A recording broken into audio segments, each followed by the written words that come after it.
You said that the trick to getting people to go green is never to talk about the environment. I don't think you have to talk about climate to sell climate solutions because you're just talking about building a better future. You're really competing against inertia. Managers who are willing to live in their mediocre worlds that are familiar with them, then even go out of their comfort zone to get to something that's going to be far better for them. It's just change. You said we already have the technology to solve climate change. What we need is faster adoption. That is the power of AI to actually solve huge climate problems and actually help modernize and make life better. What would you say is like the biggest challenge for adoption into the private sector? Oh my gosh.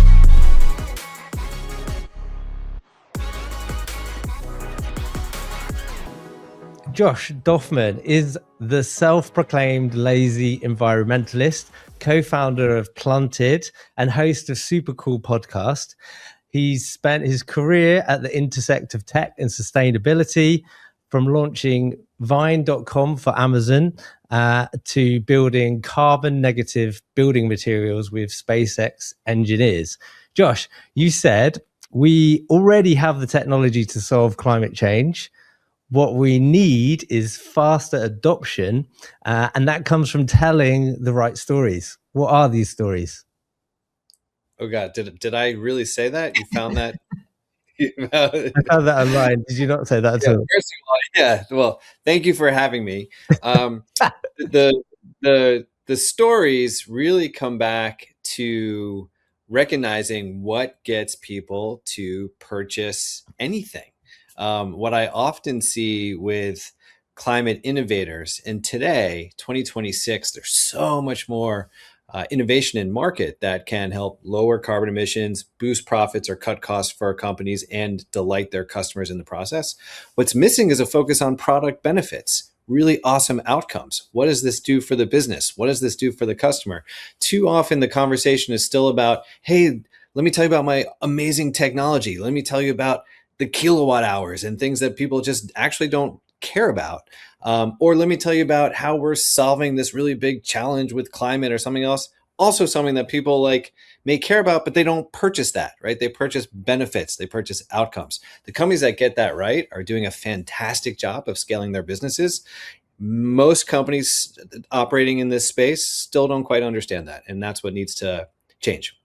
Fascinating. And I think that that's exactly what makes great technology is technology solves a problem. So it would make sense that you lead with that as your means of kind of selling. But what you're saying is in this space, there's not such a great understanding of that. So the communicating and telling the story isn't quite happening. It's on we've got the X features.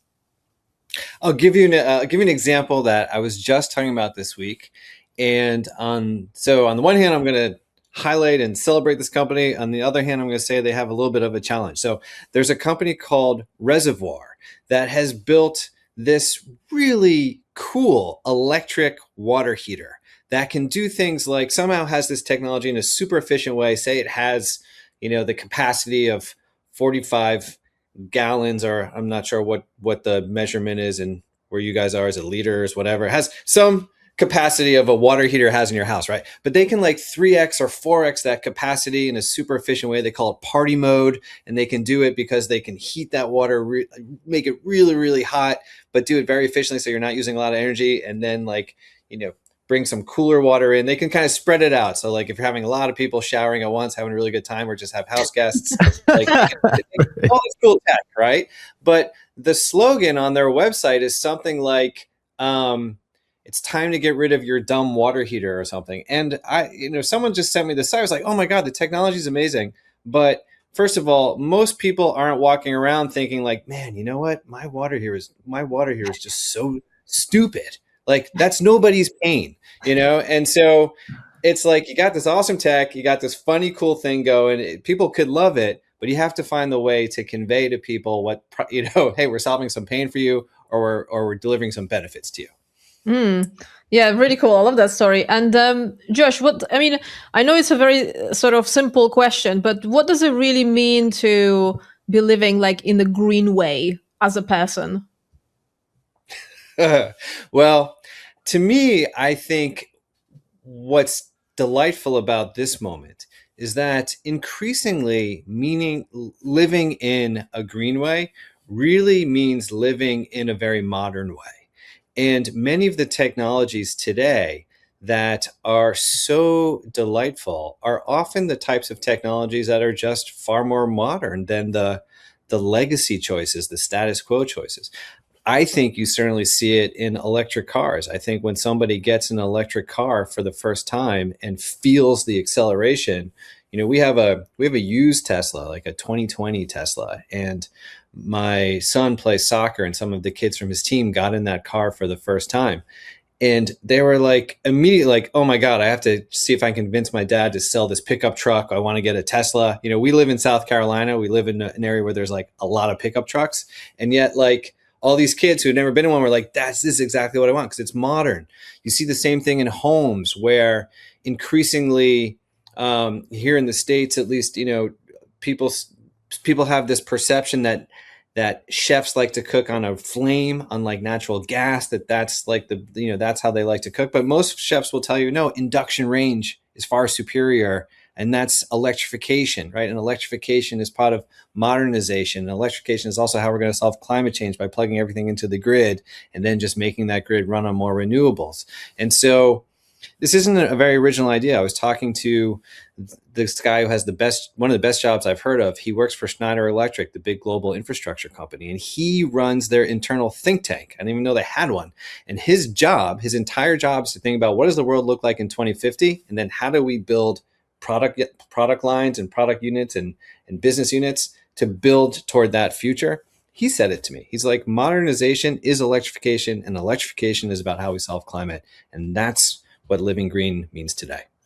Can I ask you actually, because you mentioned Tesla, right? What would you say to someone who says, okay, that's really nice that you have an electric car, but it seems sometimes that it's just basically instead of having fumes in the city, you have fumes outside of the city producing all of the electricity.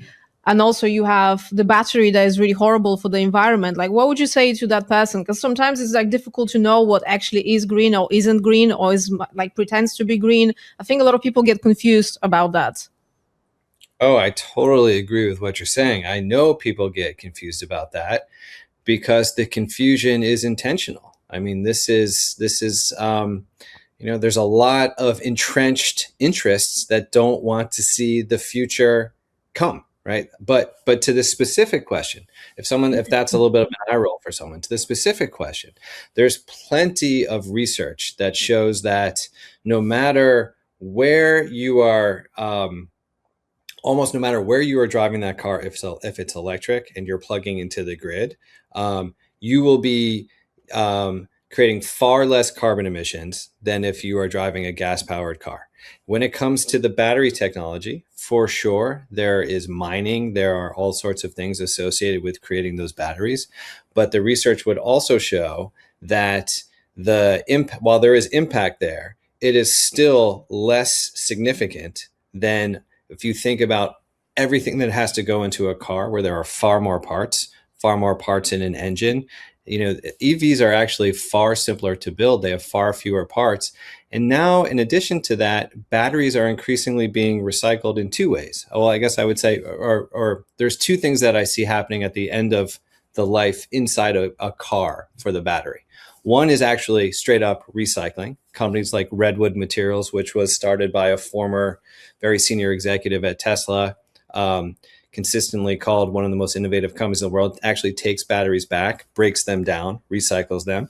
And then we're also now seeing batteries being that are no longer useful in a car can still be cobbled together and turned into a larger kind of grid utility asset where you can cobble together a bunch of electric car batteries and actually put them on the grid to help make grids more stable and actually capture energy from solar and wind energy at the same time. We're seeing that in some of our most deregulated, kind of most market-oriented energy markets in America today, which is Texas. So, and Texas is not like known necessarily as like, a bastion of like liberal progressive Democrats who are just going to do this like hippie save the planet thing. It's really more like red meat, red state, like free market.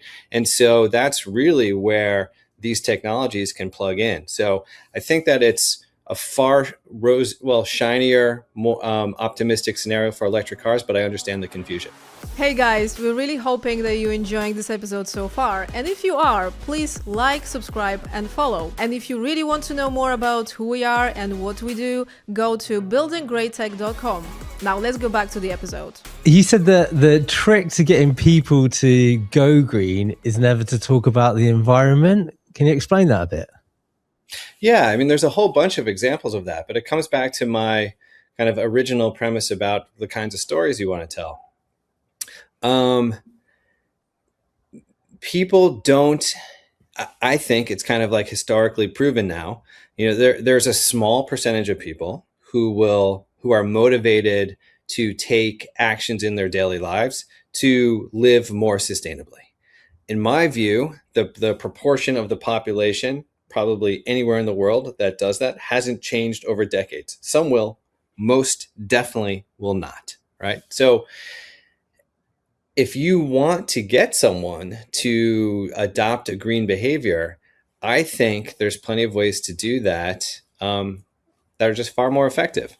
Years ago, I had this radio show called The Lazy Environmentalist. And so this was like a classic case, which was based on me because I was running this modern design green furniture company. I was very into really beautiful design, environmentally responsible materials. I was dedicating my whole life to trying to get this business off the ground, so much so that I was living in New York City where all rents are really expensive and I couldn't afford a retail store and an apartment. So I turned my apartment into my retail store and I lived in it because I was just like, I'm going to make this thing work. And my first employee called me out since we were working out of my apartment. She's like, you're just the worst environmentalist I've ever met. You're always in the shower, barely recycle, you're selling all this stuff, but you're a giant hypocrite. So that was true. So I wrote this blog about myself called The Lazy Environmentalist, and one thing led to another, and it became a radio show and then a TV show. And it was awesome. But what I learned in doing that, I wanted to do a show about also eco-friendly cars. It was 2007. There were no eco-friendly cars, like a Toyota Prius, and that's a boring car. So I found this guy in Oregon who's a drag car racer, and he had a little tiny 1972 Datsun that he called the White Zombie, and he went by the name Plasma Boy. And Plasma Boy would race the White Zombie, and he set the speed record for the quarter-mile lap at the drag racing track in Oregon. That's how I found him. And he comes on the show, and he's like, Josh, you wouldn't believe it. 0 to 60 in 2 seconds, 800 pounds of torque. I blew the doors off this Corvette the other night, and I went up to the driver. I'm like, how do you feel about the fact that I just kicked your butt with a car running on American-made energy? And he was like, it was unbelievable. And then all of a sudden, in our tiny little radio show, which was live on Sirius XM, so broadcast across North America, it's mostly truck drivers and their 18-wheelers who are listening. Some probably accidentally landed on our channel, but they started calling in and talking to this guy. And they're like, man, I want to get that. How'd you do that? I want to get that for my pickup truck. Tell me how did you DIY this thing? And what I realized in that moment was nobody calling into this little tiny eco show is an environmentalist, but they're all excited about the environmental solution. None of the story we're talking about is about saving the planet. It's about speed, torque, domestically made energy, all the things that many, many people care about. So why not talk about that? Love that. Yeah, that's really cool. I think, do you think people are slightly tired of listening about going green? I mean, I remember since I was in primary school, it's all about, if we don't, do this in 10 years time, it's going to be the end of the world. Obviously, 10 years later, we didn't hit the target and it wasn't the end of the world. It sometimes feels like, the prophecies that, there's going to be the end of the world in 2012 or something like that Maya's predicted. So do you think people get tired of that and that's why we shouldn't be talking about it? Or is it all just talking about great stories and completely forgetting about this green stuff? Well, let me. So to your first premise, yes, people are absolutely tired of talking about it, and there's plenty of research that backs that up. I think it was Reuters who came out with a study in 2023 that said, yeah, people don't want to hear about climate data because either they feel scolded, the message, like you're saying, the message never changes. They just tune it out for a whole bunch of reasons. Either it's it's too heavy, right? I don't want to be told that it's just doomsday. Or like you said, it hasn't happened, so I'm tuning it out. Or it's just too much, right? And there's all these other things I'd rather focus on. what the research then says is like, you should talk about solutions. Very few people actually talk about solutions. But what I have found is that it's really sequencing. And I'll tell you what I mean. I'll give you one other example. If you go on probably the best known, most environmentally responsible company in the world today or one of them at least, is Patagonia, the clothing company, right? Just this incredible reputation. And they also have incredible clothes, and they last forever, and right, so they're really great, high quality clothing. If you go on Patagonia.com today and you want to shop for a fleece, you'd go on the page for the fleece and you would see new fleece, and then you'd see a window that says, do you want to buy a reused fleece? Right there, you have that option. Okay, so that's cool. It's reuse. It would cost less. The company that actually does that for Patagonia, that gets it onto the page, is called Trove. And it was started years ago by two amazing business people who were also, really into sustainability. One was the first chief sustainability officer for Walmart. The other, I think, was the youngest executive director ever for the Sierra Club, and had a really, great sustainable career, guy, Adam Warbach. And they made some progress. But then when they needed to scale, they brought in this guy who ran Nordstrom Rack, like this off-brand discount, like $1.5 billion business, just straight up, let's get you cheap stuff. He came into the company and he said to the company, he's like, okay, this company, I don't know if you guys ever saw Fight Club with Brad Pitt, but the first rule of Fight Club, you don't talk about Fight Club. So he came into this like environmentally minded company. He was like, okay, the first rule of Trove, you don't talk about climate, right? Like, to any of our customers, you're going to talk about, great margins because they're going to get this stuff back, very cheaply. You're going to talk about really low customer acquisition costs because people just love to buy this stuff and you don't have to, advertise it a lot. You're going to have, you're going to talk about, stronger margins. You're going to talk about stronger lifetime value for brands, Patagonia and others. And then once it all works, everybody's going to celebrate the reuse. Everybody's going to celebrate the sustainability. The brands that we sell to, they're going to celebrate it because the technology works, the product works, the economics work. Then everybody loves talking about climate. But you have to get it. You have to make the sell first and prove the value first on the things people really care about. Then you talk about it and then you celebrate it because now everybody's on board. And you mentioned due diligence, that AI is being used to kind of speed up the process. How else would you say the LLMs and the current AI is used in that green space? And you said you get very excited about it, but could you give more examples of that? Sure. There's a number of companies that I see using AI in really interesting ways. I'll give you two use cases because it's very different industries, but kind of show the breadth of what can be done. One is a company called BrainBox AI. BrainBox AI can go into any building. They tend to work in large office buildings, warehouses. But let's say they go into a large office building. What they can do is, using AI, they've built a model where they optimize the heating and cooling of that building, which is the biggest energy expense and carbon emitter bucket in any building, is how you heat it, cool it, ventilate it, right? Your HVAC. And so they've used AI to be able to model out at any time they know the wind speed, hitting the building. They know the angle of the sun.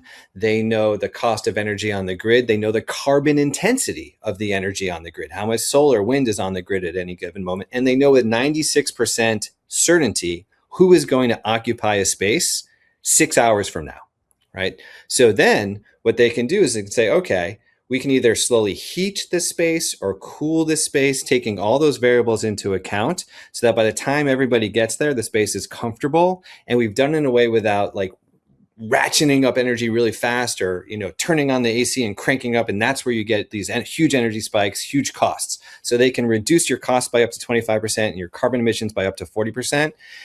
This business grew into over 17,000 buildings in about 5 years, and then Train Technologies acquired them. We had them on our show, Supercool, and I had someone call me up who works for a different real estate developer, and she was like, oh my God, I can't believe I didn't know about this. I'm immediately bringing this to my CEO, not only because I didn't know, but I didn't know it's so de-risked, and I didn't know that our competitors are using it. So think about that for the built environment. It's massive. And I'll give you one other example. In America, the biggest fleet of commercial vehicles on the road Monday through Friday, by far, can you guess what it might be? Buses. What kind of buses? What kind of buses? School buses. Oh, I see you checking your notes. School buses. Yeah, exactly. School buses. Okay. So 500,000 school buses are on the road, Monday through Friday in America.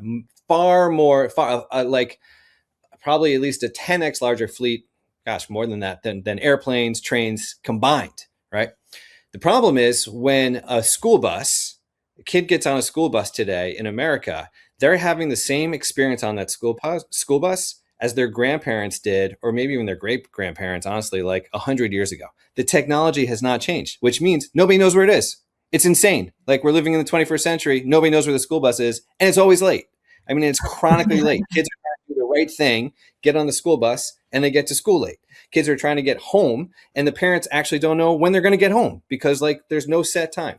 So Zoom, Z-U-M, is also launched around 2019, 2020, is now in over 4,000 schools, almost every major school district in America, where they, one, they know where the school bus is, but two, they use AI to optimize school bus routes so that you can be far more efficient, use far less diesel if you're actually still using diesel, and get kids to school a lot faster. And so what that also means is they can electrify school buses. And so with the city of Oakland, California became the first major school district in America to go 100% electric school buses because they were using Zoom's system. And what Zoom said to them was, look, you have 136 school buses, but we just optimized through our system. You only need 74 to actually get kids to school on time, which we're helping you do. So since it's 74, now it's a lot easier for us to actually go electrify your fleet because we only have to buy 74 electric buses, not 136. That is the power of AI to actually solve huge climate problems and actually help modernize and make life better on planet Earth. And that's also another reason why I don't think you have to talk about climate to sell climate solutions, because you're just talking about building a better future. That's really cool. I love those stories. But my question would be like, why we wouldn't have like all of the buildings using this technology or all of the buses using this, right? So what is the bottleneck there in sort of how we exist? Yeah, the bottleneck is no plant manager, no general manager, right, who has like a whole bunch of facilities, wakes up in the morning and thinks to themselves, you know what I really need in my buildings? I need more AI.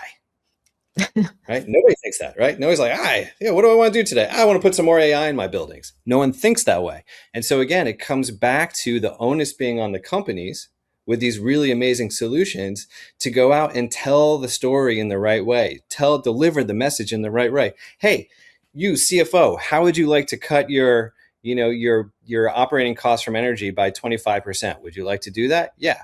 Awesome. Would you like to do that where we can integrate into your systems where your IT team basically has to do nothing? There's no hardware in your building? Of course. Cool. I have that solution for you.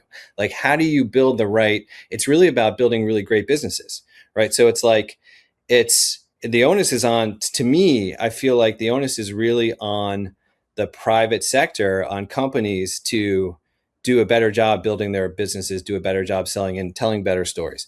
Certainly, policy can play a role. You see in New York City, you see in Boston, you see in Toronto, you see in cities where there's policies and regulations and laws on the books where you need to have more geothermal in your buildings, or you need to cut your carbon emissions. Yeah, that's a catalyst. But in many instances, the value propositions of these companies already speaks for themselves. They win on cost on their own merits, even with the policy environment we're in. Not in every case, but in many. So I think it's all coming. I just think that that's why I still think, 2026, we're just in a different moment. If you look back over the last decade, over 2,000 climate tech companies raised Series B capital or beyond, growth stage capital. 2,000, that's a lot of companies. A lot of them still failed because building tech startups is hard always, but hundreds and hundreds have succeeded. But now we're in this moment in the middle of this decade where it's the decade of commercial adoption for these technologies. We're not even really in, if you think about the hockey stick growth curve, we're still early in that curve where the growth, I do think, even if it's starting to be exponential, you're still not fully appreciating that it is becoming exponential. But I think unquestionably, we're moving into a world where there will be just more climate tech adoption purely because the value prop, the business case, the economics are so strong. And somebody might ask, like, why not sort of use government, or why shouldn't government get involved in that and say, hey, every building in the United States should be using this technology because, we'll take care of our country that way, we'll cut the cost of energy, blah, blah, blah, blah, blah. Because you're talking about a lot like it's on the private sector, but do you think the government should not be involved in that at that sort of level? Well, I would say it's because we're America, not China. Right? I mean, should the government say it? I mean, I'm a capitalist. I would like to see the government set the rules of the market economy such that these technologies are set up to really compete and win. Would I mind it, since these are truly my values, if the government mandated it? No, I wouldn't mind it, but I'm never going to expect that, again, because we're more of a free market economy than other parts of the world. So it's just not going to happen. It's not realistic. And even when you have like the Biden administration that was certainly put more laws on the books or more regulation on the books and tried to underwrite more kind of clean technologies, that was awesome. I was in favor of that. The current administration has pulled a lot of that back. But if you've been in these industries long enough, you know that whipsawing back and forth happens all the time. Everybody knows it's like you're going to go one step forward, two steps back, two steps forward, one step back. So long time or founders that have been around for a long time just know that like sometimes policy and regulation is a tailwind at your back, and sometimes it's a headwind in your face, and you have to build a business case and a value proposition that can survive under any policy environment that you're operating in. That's an interesting point. I think, but still, would you agree that there are some standards of like construction, of like how the buildings needs to be built, right, in order to get permissions and stuff like that? So if the government was to introduce as part of that, which, construction companies already have to comply with, right? It seems like, for me personally, it's like a no-brainer. Like if it's gonna save the energy for the entire country, it seems like a straightforward solution for me, but maybe it's just me. No, it is a no-brainer until, you bring, capital into the equation, right? You just have it. Of course, it's a no-brainer. I co-founded a company with two engineers from SpaceX, a company called Planted. Planted raised its Series B funding round last year. We work with DR Horton. They're the largest home builder in America, and we make building panels, so structural, that the things you nail to the wood beams, to the 2x4s, we make them out of grass instead of trees, right? So like, it's carbon negative because this grass grows 10 times faster than trees. We absorb carbon from the atmosphere much faster. We basically miniaturized a giant, massive mill down to something that is electric and can plug in any warehouse in America. So there's no smokestack, right? So we can sequester carbon in the walls of new floors, new roofs, new walls. Would I like to see legislation and laws on the books that are like, hey, you should be building with products that sequester carbon, and you should make home building and the built environment actually, instead of part of the carbon problem, part of the carbon solution? Of course. Would that help my business? Of course. Are there entrenched interests that will spend a lot of money to try and do everything they can to make sure that's not going to happen? Absolutely. So what do we have to do? We have to go make sure that we design a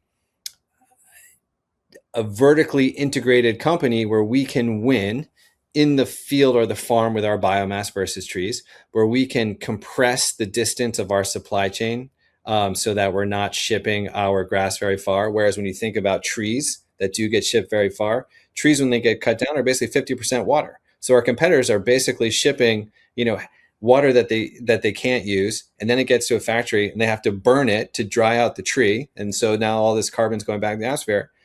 But it's so scaled up that we have to be super efficient to try and win on cost so that we can get companies to buy. Now, you could say, geez, well, why do you have to go through all that effort if it's just common sense? Why can't the government just mandate it? Again, that's just not like to me, absolutely. I would love to live in the world that you're kind of hoping could exist too. I just can't wait for that to happen. I've got to go make progress now. And I think that's why, startups and disruptors have a real opportunity. Not because D.R. Horton necessarily, like D.R. Horton's excited about our sustainability, man. Like they like our vision. They love what we're trying to do. They like the concept, but they're only able to actually purchase in the quantities that we're working with them on because it works for their business. That's up to me to figure that out. That's up to our team to figure that out. And good news is we have these geniuses from SpaceX who, nothing's harder than like going to space. So, even though this is really hard, we're able to get a lot done. Cool. Nice. Love that. What would you say is like the biggest challenge for kind of adoption into the private sector? What are the things that you kind of come up against? Yeah, I think, well, for us, so a bunch of challenges. Fundamentally, I think when you're like with Planted, this is now my most recent example. We knew that if we were going to try to replace, let's say, timber, right, in home building in America, that with an alternative material, that we would still have to build it and deliver it to market in such a way that it installs on a job site exactly the same as the materials that builders use today. So that in other words, it's a drop-in replacement, so that that no one on the job site would necessarily even know that they were building a house out of grass. Right? It doesn't look like a tiki hut. It actually looks like a normal house instead of trees. And so that means we have to go do the work to make sure that it's exactly the same density, that a nail goes into it or comes out of it in the exact same way that you would nail it or drill into wood, that everything about that is actually delivering the same, that kind of same installation experience. And that goes for any technology. If you're asking, if you're building a climate technology solution or just a climate solution and you're trying to get it massively adopted, you have to make sure that the work there's like no extra steps for anybody involved to actually do that thing, or it simply will stay perpetually small. So really thinking about how do I design my solution for easy adoption is so critical, because you're not even really competing against your competitors. You're really competing against, when you're talking about selling, especially business to business, you're really competing against inertia. You're really competing against, managers who are willing to live in their mediocre worlds that are familiar with them, then even go out of their comfort zone to get to something that's going to be far better for them, even if they know it's going to be far better for them. It's just change, right? And like nobody wants to change, even if the change is for the good. And so you're overcoming all of that bureaucratic corporate inertia to try to make that sale. Yeah, fascinating. So it's like contextual awareness and just like overcoming that bridge of there being any hurdles for you to kind of get into that market. That, I would say that, but then I think the other thing that is so fascinating to me in talking with so many different climate tech companies across just such a breadth of industries is that many companies are building really big businesses, not by innovating technology, but by innovating the business model around that technology. I'll give you an example. There's a company called Forum Mobility. And what the problem that Forum Mobility is trying to solve, or the market they're going after, is they're trying to electrify 18-wheelers, big semi trucks, right? They're trying to move them off diesel to electric versions.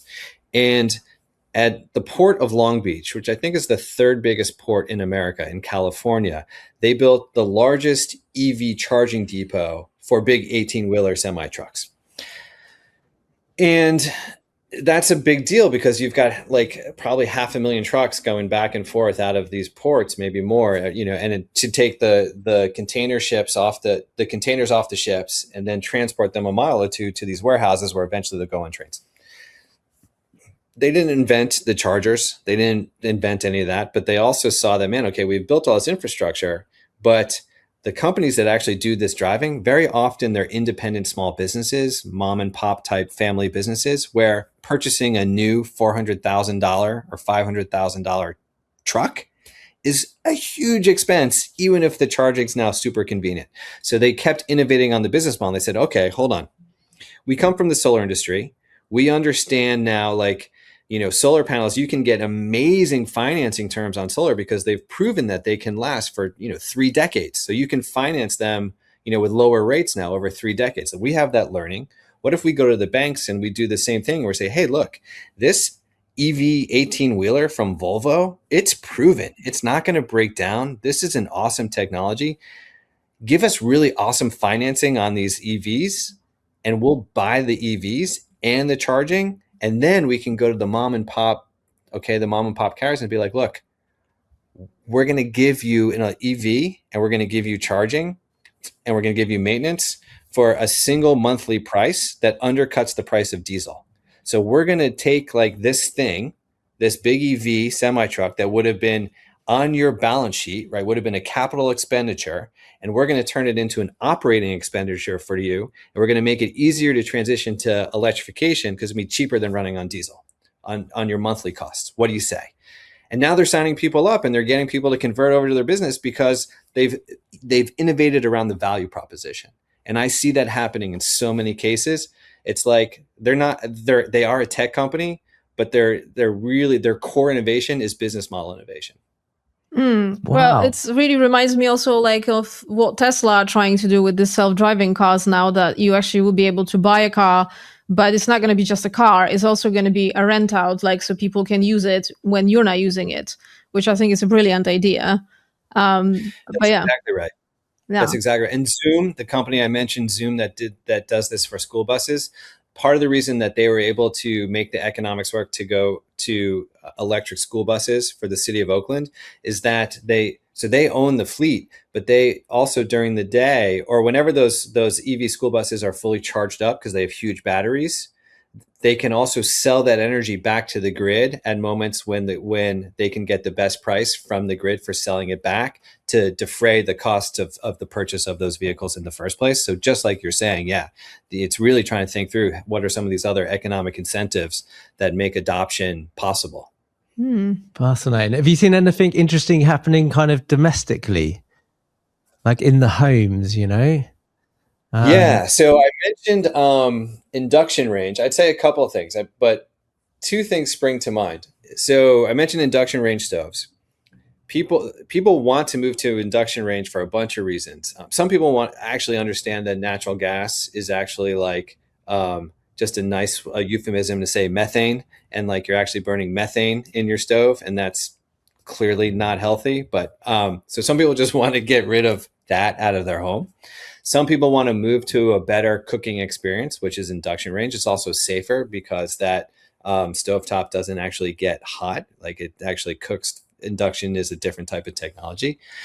The challenge is if you want to adopt or purchase an induction range stove here in America in your house, the stove might cost what a premium stove costs. So let's say, I'm just going to throw out a number. Let's say $4,000 or $5,000 for a real premium, nice stove. Okay. The challenge is you might have to pay twice that to run a more powerful 220 volt amp line now to your kitchen, because your kitchen might not have that. Most kitchens don't, but that's what you need to plug an induction range into.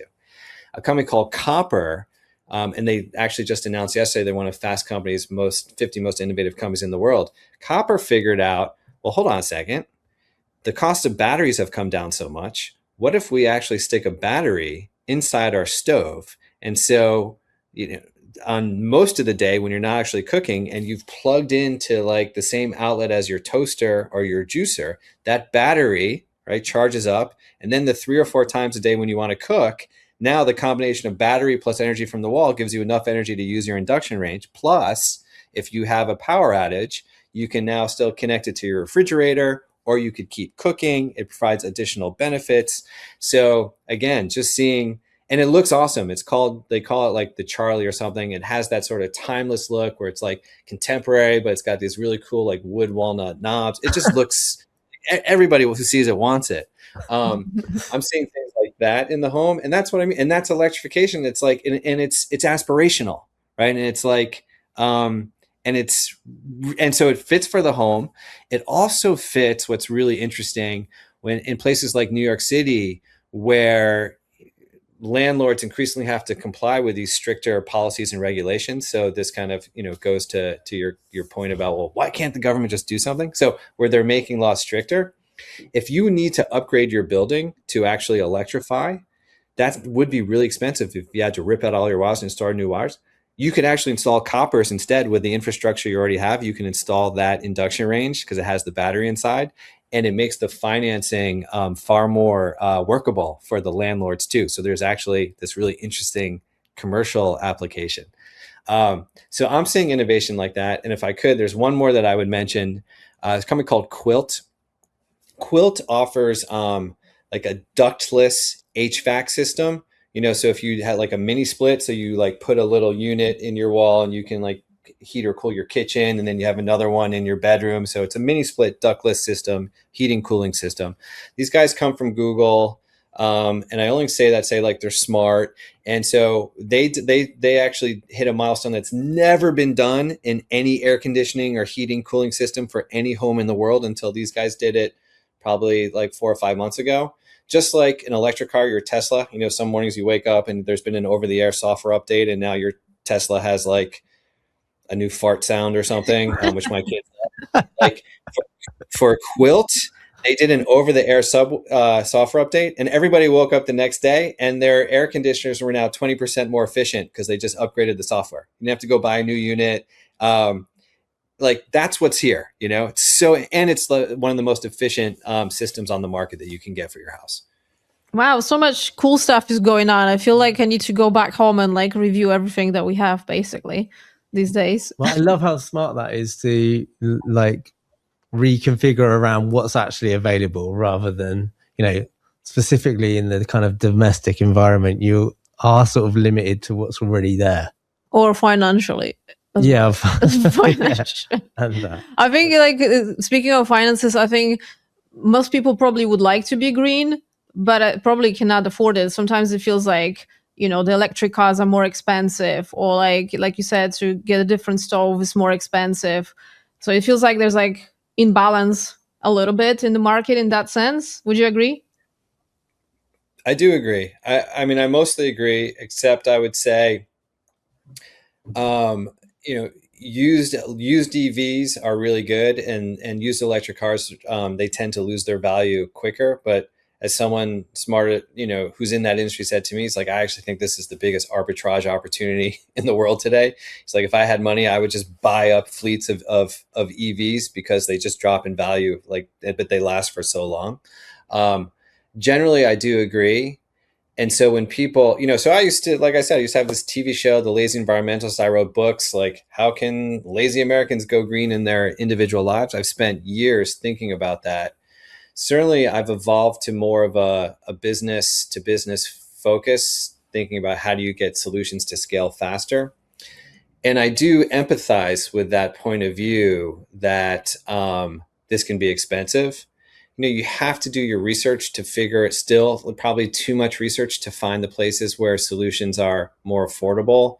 I just had this company on our podcast called manymoons.com, which is like an overstock.com or for, sustainable and ethically made brands. So you get really good deals from really high quality brands on this type of apparel and jewelry and home goods, etc. But you have to know, right? You have to know that those things are out there. My worldview, I guess I would say more philosophically today, is when people ask like, what can I do? I would say mostly don't worry about it. because soon at Home Depot or Lowe's, like everything will be an induction range. Like these are just better technologies. Everything will be an electric water heater. We won't have natural gas just because the economics are going to be better. But I would say if you want to really do something that actually is going to matter, I would think about where you bank. Here in the States, or most of the largest banks, certainly the public banks, they all finance fossil fuels still today, right? They're all lending money to fossil fuels. So if you're keeping your money in a checking or savings account, no matter what your values are, everything else you're doing in your life, you're underwriting fossil fuels. There are banks, one in particular, like Climate Finance Bank, is that what Climate First Bank, that offers the same type of FDIC insured bank accounts up to $250,000. You can move your money there. They've got good interest rates. For savings accounts and what have you. You can do business banking, and they underwrite things that are more aligned with a cleaner planet, solar, battery projects. Anyone can do that. That's a couple of mouse clicks. Otherwise, I would say sustainability is coming toward us. It's going to be easier for us to do almost by default. It's not fully there yet. It is more expensive, but I do feel like we're on that continuum.